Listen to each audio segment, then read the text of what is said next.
Nova lei sobre o CPF pode afetar os brasileiros que vivem no exterior. Consulados alertam para regularização. Casa Branca anuncia dupla negociação com o Congresso e governo do México para resolver a crise na fronteira sul. Estados Unidos declaram escassez de emergência de doação de sangue e pedem ajuda da população. De ponta a ponta, o país sofre com tempestades de inverno que provocam nevasca, chuvas, cheias e tornados. E tem todos os detalhes da pré-temporada do Flamengo nos Estados Unidos, que anunciou mais um jogo amistoso aqui no país. Agora, além do Orlando City, o Mengão vai enfrentar o Philadelphia Union na cidade de St. Petersburg.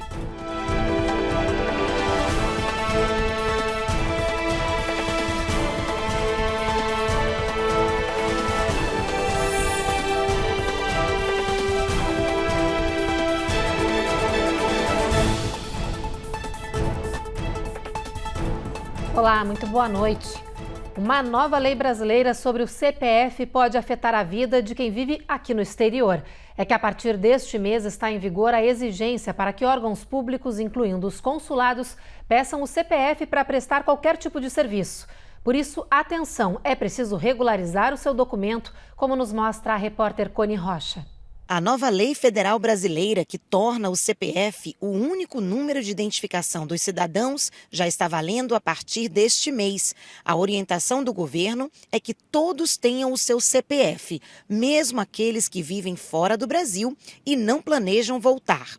Isso significa que órgãos públicos no nosso país e no exterior, como consulados e embaixadas brasileiras, vão exigir o CPF do cidadão para prestar qualquer tipo de serviço consular, como, por exemplo, tirar ou renovar o passaporte ou emitir atestados e certidões de nascimento, casamento e óbito. Além disso, pela nova lei, o CPF deve ser incluído nas certidões de nascimento. Então, para pais brasileiros que tiveram seus filhos no exterior, é importante tirar o CPF da criança assim que possível. Para aqueles que já têm o documento, é importante também checar a situação cadastral no site da Receita Federal e evitar qualquer problema ou atrasos na hora de tirar o documento brasileiro. O Consulado do Brasil em Miami orienta que os brasileiros que vivem nos Estados Unidos acessem o site oficial da Receita Federal para encontrar todas as instruções e regras para a obtenção ou atualização do seu cadastro de pessoa física do Brasil. Olá, como anunciado no ano passado, em 2024, o CPF vai se tornar o único número de identificação do cidadão brasileiro junto ao Estado brasileiro. E com isso, apresentar o número de CPF passa a ser obrigatório para obter serviços consulares como passaportes ou procurações. Essa obrigação passa a valer a partir de amanhã, dia 11 de janeiro. Vá à nossa página miami.itamaraty.gov.br, clique em CPF e receba todas as informações para você fazer uma inscrição no CPF ou a regularização do seu número de CPF. Agora a gente faz um giro com as principais notícias de imigração dessa quarta-feira. A gente inicia falando sobre as audiências de impeachment do secretário de Segurança Interna, Alejandro Mayorkas.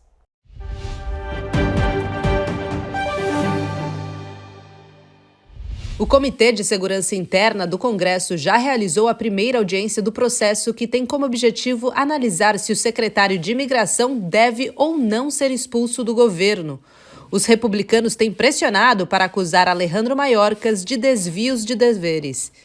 Eles alegam que o secretário não cumpriu as leis de imigração do país em meio ao número recorde de travessias na fronteira. Os democratas discordam. Se o processo passar no Congresso, Mayorkas seria o segundo oficial de gabinete afastado formalmente na história dos Estados Unidos. Ainda no Congresso, republicanos dizem que estão dispostos a uma paralisação do governo se os democratas não atenderem às suas exigências para ampliar a segurança na fronteira sul.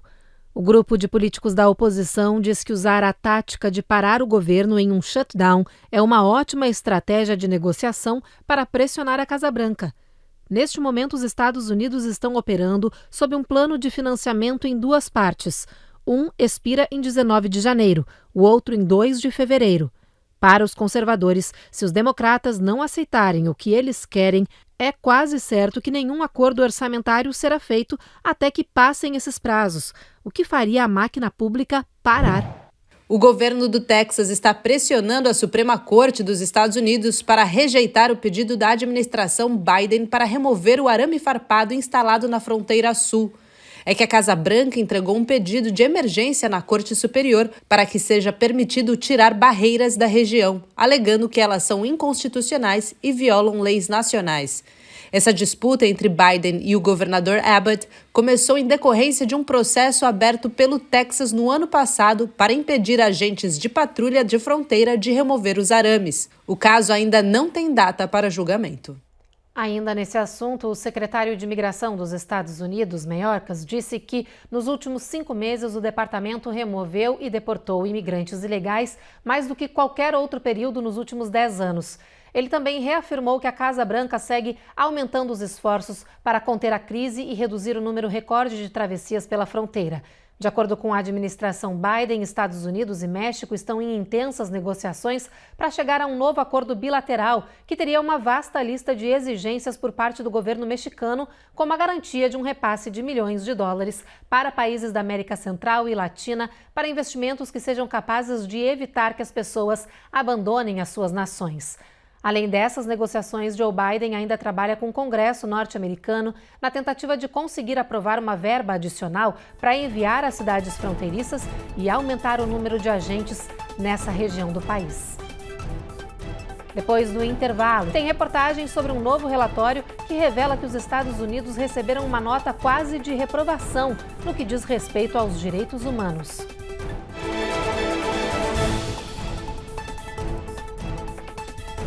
Américas no Ar.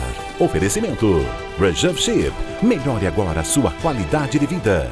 TapTap Send. Envie agora um Pix para o Brasil e o melhor sem taxa de envio. Use o código Record TV e ganhe $15 em envios mínimos de $25. Foi.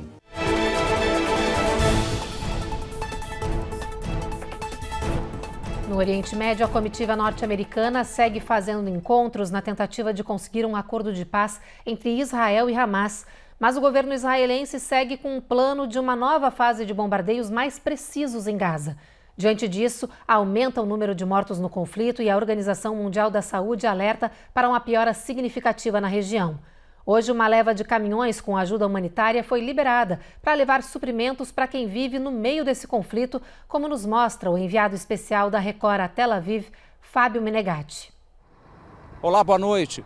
A nova remessa de ajuda humanitária entrou pela fronteira de Kerem Shalom, entre Israel, faixa de Gaza e o Egito. No começo da tarde, caminhões carregados com diversos mantimentos começaram a fazer a travessia. O exército israelense encontrou mais de 1.500 túneis do grupo terrorista Hamas em 3 meses de operação. Nos locais havia armamentos, incluindo bombas, que seriam usadas nos ataques contra Israel. Em meio à guerra, há preocupação com os civis que vivem na região. O exército israelense afirma que dezenas de caminhões passam para o território diariamente. Cenas como esta têm sido comuns na fronteira com a faixa de Gaza e, segundo o exército de Israel, só não são mais frequentes devido às dificuldades criadas pelos terroristas do Hamas desde que a guerra começou em outubro. O comandante da operação explica que a população palestina tem sido vítima do Hamas e que o grupo usa os moradores de Gaza como escudos humanos. A nossa equipe conseguiu chegar até os caminhões prontos para a travessia. A área tem circulação restrita e só agora foi aberta aos jornalistas. E quando a ajuda chega a Gaza, uma multidão cerca os caminhões. Hoje, em Jerusalém, centenas de pessoas se reuniram no Muro das Lamentações para pedir a libertação dos reféns que ainda estão no território palestino. No norte de Israel, na fronteira com o Líbano, o exército israelense ainda combate os extremistas do Hezbollah, grupo que apoia o Hamas. No Mar Vermelho, rebeldes do Iêmen, que também defendem o Hamas, realizaram um dos maiores ataques, que tinha como alvo um navio americano. Os mísseis e drones lançados foram abatidos pelas marinhas dos Estados Unidos e do Reino Unido, que protegem essa rota marítima. Não houve danos ou feridos. Fábio Menegatti para o jornal Américas no Ar. Os Estados Unidos receberam uma nota de quase reprovação no que diz respeito aos direitos humanos. Esse relatório preocupante foi recém-divulgado e lança luz sobre uma deficiência generalizada das grandes potências mundiais no respeito pelos direitos humanos básicos, como nos mostra a repórter Eloá Orazen.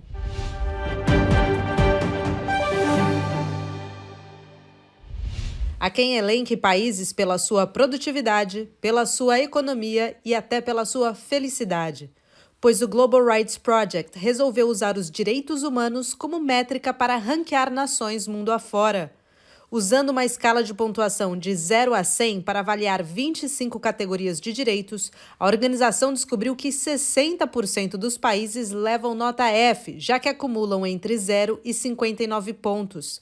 Cerca de 20% das nações avaliadas receberam nota A ou B, pontuando entre 80 e 100.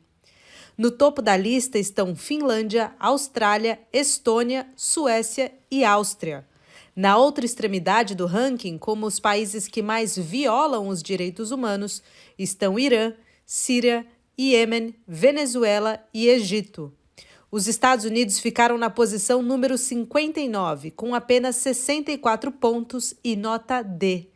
Embora o país tenha tido pontuações fortes em várias categorias, ele continua a violar muitos direitos trabalhistas, direitos das mulheres, direitos civis e políticos, como a liberdade de tortura e execuções extrajudiciais. Os rankings são importantes, eles estimulam novas teorias, novas visões de mundo, eles estimulam progressos, né? Numa palavra simplista, mas eles estimulam novas visões. Os Estados Unidos são e continuam sendo o país dos máximos, o melhor em muitas coisas e o pior em muitas coisas. Então, as coisas boas aparecem muito e as coisas negativas aparecem muito. Desde 2015, ali que os Estados Unidos vêm ocupando rankings de maiores ou um dos maiores violadores de direitos humanos, Guantánamo, e que já é uma coisa muito antiga, e outras tantas sedes e visões. Então, quer dizer, isto existe. Agora, o problema é a utopia que se cobra em cima disso, né? Os dados coletados a partir do relatório mostram que países democráticos, menos populosos e ricos tendem a pontuar melhor neste ranking de direitos humanos. O compilado mostrou também que direitos civis e políticos são mais assegurados mundo afora, enquanto direitos relacionados à economia, como aqueles que dizem respeito ao trabalho infantil, sindicalização e jornada de trabalho, são os mais violados. No apanhado geral, o Brasil acumulou apenas 48 pontos, fechando a lista com uma vergonhosa nota F. O Brasil ocupa, sim, e sempre ocupou historicamente, como um grande violador de direitos humanos, até porque nós experimentamos uma ditadura que acabou há algumas décadas, então isso ranqueou muito o país numa situação muito ruim. Os Estados Unidos tiveram o evento Trump, né, que é um evento que efetivamente assustou muita gente, causou aquela invasão no Capitólio e tal, quer dizer, uma massa ali. Então, como os Estados Unidos vêm tratando os imigrantes, os negros, não é? Nós ainda temos buracos muito ruins na questão da eficiência dos direitos humanos nos Estados Unidos e no Brasil e em outros tantos países, né? A administração Biden está lançando um novo programa destinado a reduzir as mortes evitáveis aqui nos Estados Unidos. Essa nova parceria público-privada é chamada de Programa Heróis. Funcionários do Departamento de Saúde e Serviços Humanos escolherão apoiar financeiramente iniciativas que abordam 4 áreas de foco potenciais: as sobredoses de opioides, as doenças cardiovasculares, o alcoolismo e a morte materna ou complicações graves durante a gravidez ou parto. As propostas podem ser enviadas ao governo por diferentes tipos de grupos e organizações, como consórcios de saúde ou centros comunitários. No próximo bloco, a gente mostra como o país está sendo afetado por diferentes tempestades perigosas e tem dicas de como se manter seguro com a queda das temperaturas diante do aumento da mortalidade relacionada ao frio extremo nos Estados Unidos.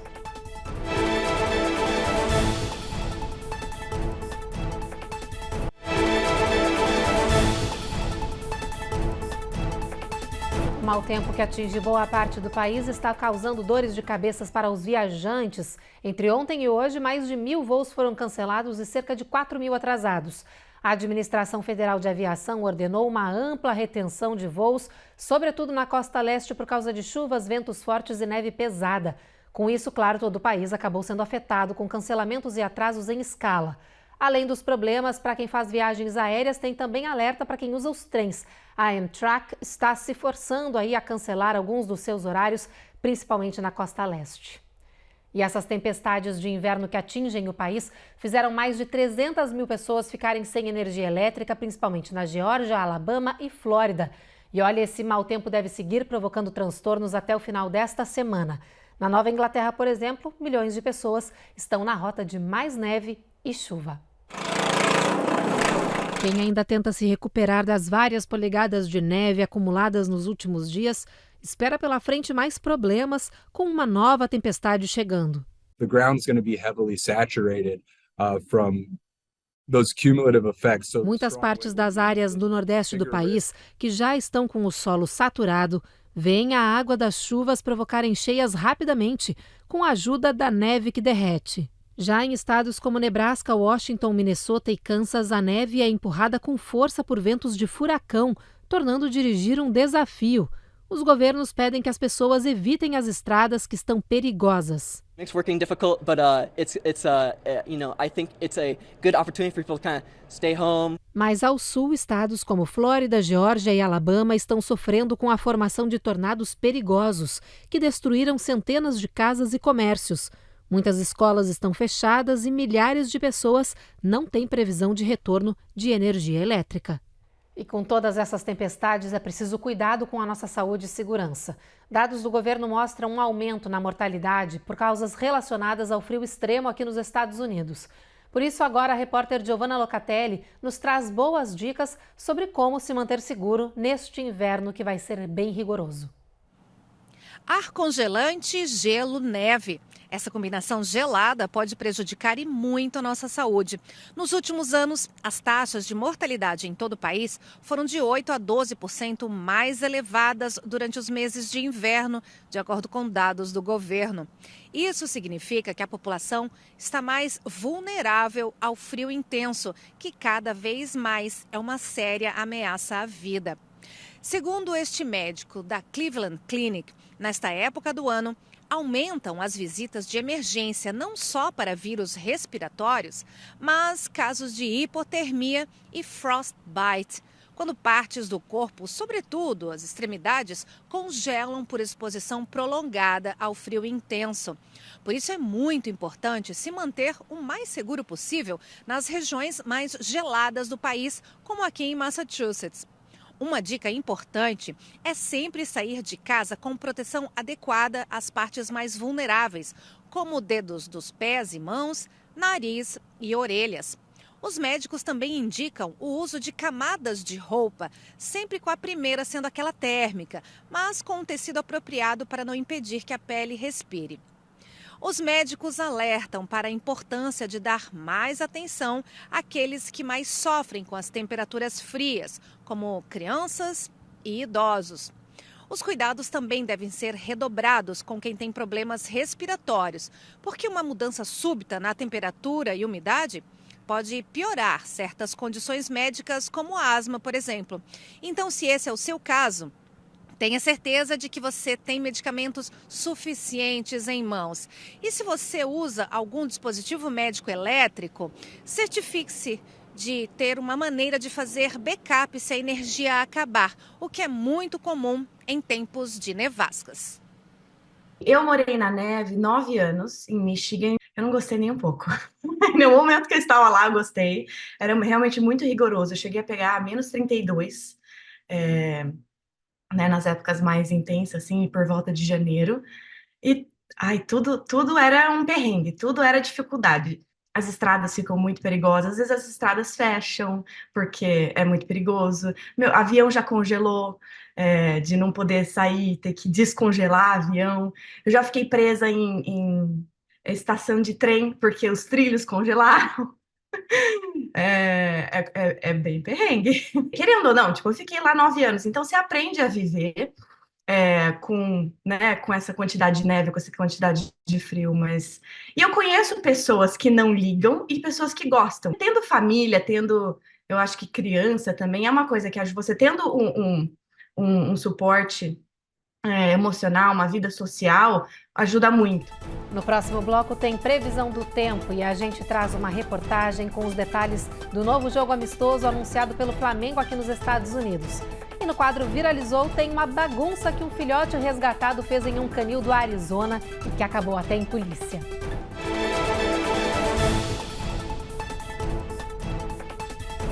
Américas no Ar. Oferecimento. Reserve Ship. Melhore agora a sua qualidade de vida. Tap Send. Envie agora um Pix para o Brasil e o melhor sem taxa de envio. Use o código Record TV e ganhe $15 em envios mínimos de $25. Foi.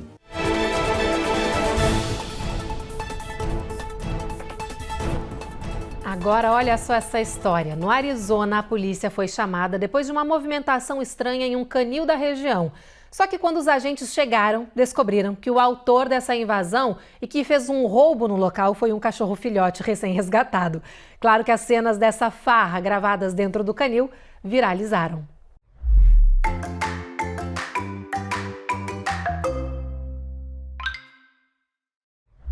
Era meia-noite quando a fundadora do canil recebeu um alerta de movimentação suspeita. Whenever the alarm goes off at the shelter, I get a phone call and I couldn't figure out what was going on. Demorou até ela perceber que o alarme foi disparado por esse filhote recém-resgatado.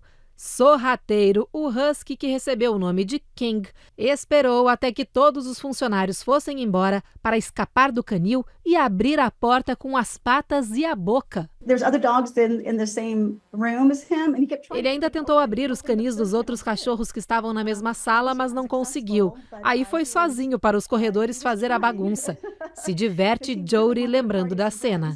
E foi assim que King seguiu até uma parte específica do abrigo com um plano em mente: encher a pança. So the police were on their way out there. In the meantime, then I saw this mess in the room and I'm like, oh my God, there's a dog loose. A polícia já havia sido chamada quando soou o alarme e o oficial que chegou ao abrigo foi o responsável por acabar com a farra e o ataque aos snacks em plena madrugada. Ele desliga o alarme, brinca com o filhote sapeca e antes de ir embora, pega uma vassoura e limpa tudo. Uma ação que também surpreendeu a dona do espaço. That was so nice and wasn't needed. I mean, it wasn't required, I should say. Uma fofura esse cachorro.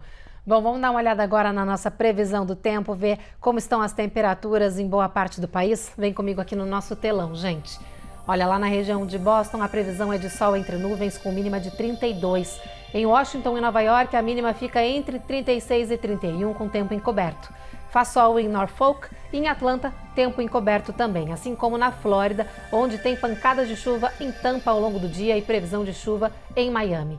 Em Houston, no Texas, também tem bastante chuva prevista, com mínima não passando dos 73. Já em San Antônio, sol entre nuvens, máxima de 74. Em El Paso, onde normalmente só faz sol, tem pancada de chuva prevista ao longo do dia. Em Albuquerque, no Novo México, bastante neve e frio, com mínima chegando a 16 graus Fahrenheit. Na Califórnia, o sol vai dividir espaço com as nuvens, as temperaturas ficam bem parecidas nessa região, máxima de 64 em Los Angeles e mínima de 46 em São Francisco. E agora tem futebol, porque depois de deixar os brasileiros que vivem aqui nos Estados Unidos enlouquecidos com o anúncio de um jogo em Orlando, o Flamengo acaba de revelar que vai fazer mais um amistoso em terras norte-americanas. A Carla Marinho traz pra gente todos os detalhes dessa pré-temporada rubro-negra aqui no país. Atenção, nação rubro-negra, agora é oficial. O Flamengo esticou o tour nos Estados Unidos com a FC Series e anunciou mais um amistoso nos gramados da Flórida, antes de começar para valer a temporada 2024. Agora, além do Orlando City, o Mengão vai enfrentar o Philadelphia Union na cidade de St. Petersburg.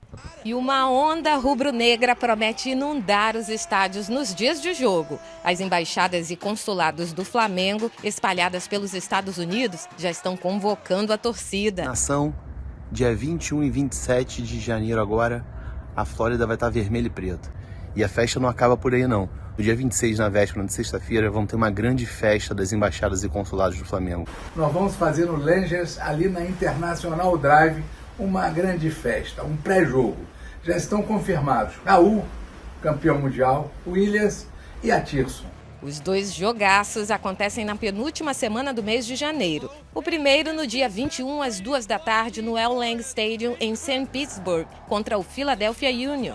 Os times ainda prometem um espetáculo à parte para inspirar as futuras gerações. Eles garantiram ingressos para 2.000 crianças e adolescentes, futuros craques do futebol da US Youth Soccer, para assistir ao jogo de graça. Calma que não vai faltar espaço para torcedor pagante, mas corre para garantir o ingresso no site fcseries.com. A segunda e última partida foi mantida no dia 27 contra o Orlando City, no Exploria Stadium em Orlando. Essa com ingressos esgotados para a área reservada aos torcedores do Flamengo. Acompanhe o Mengão, acompanhe as redes sociais das embaixadas e consulados do Flamengo no Brasil, do consulado, e acompanhe muita coisa, porque no final do mês agora a Flórida vai ficar vermelha e preta.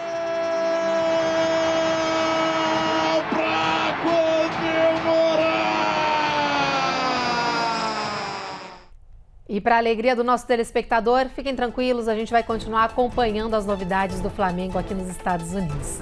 E o Jornal de hoje termina agora. Você fica então com mais um episódio da reapresentação de Jezabel e a gente volta a se encontrar de novo amanhã. Uma boa noite para vocês.